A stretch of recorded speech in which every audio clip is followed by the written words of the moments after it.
قل أوحي إلي أنه استمع نفر من الجن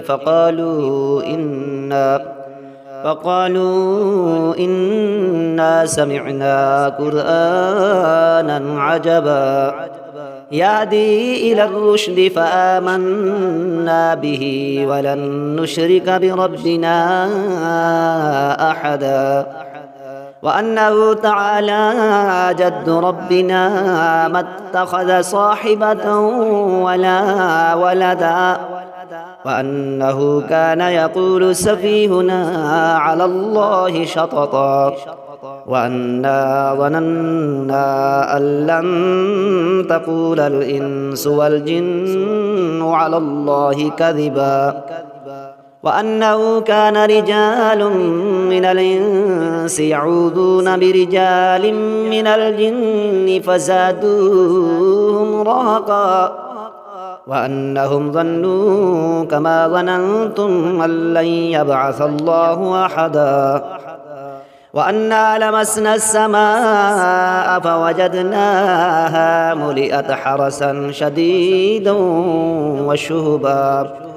وأنا كنا نقعد منها مقاعد للسمع فمن يستمع الآن يجد له شهابا رصدا وأنا لا ندري أشر أريد بمن في الأرض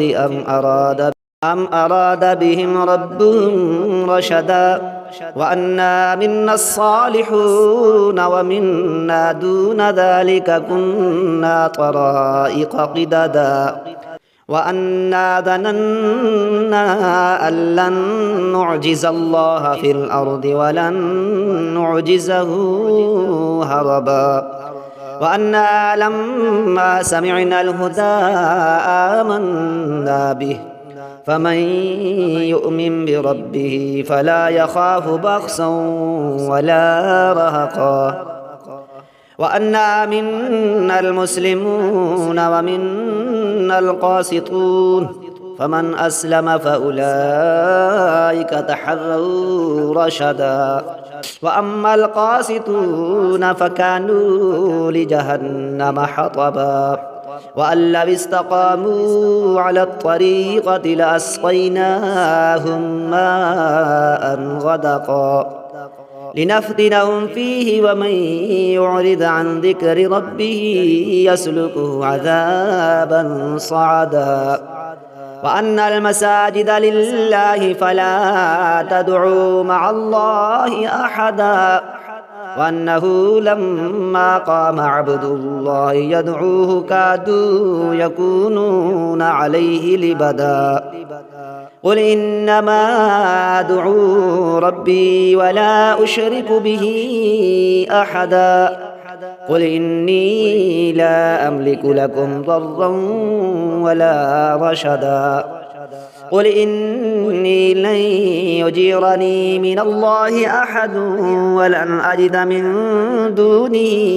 ملتحدا إلا بلاغا من الله ورسالاته ومن يعص الله ورسوله فإن له نار جهنم خالدين فيها أبدا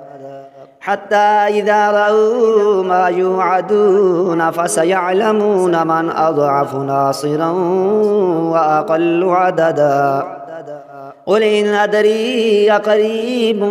ما توعدون أم يجعل له ربي أمدا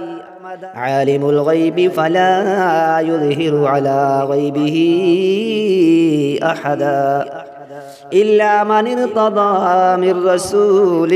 فإنه يسلك من بين يديه ومن خلفه رصدا ليعلم قد أبلغوا رسالات ربهم وأحاط بما لديهم وأحصى كل شيء عددا.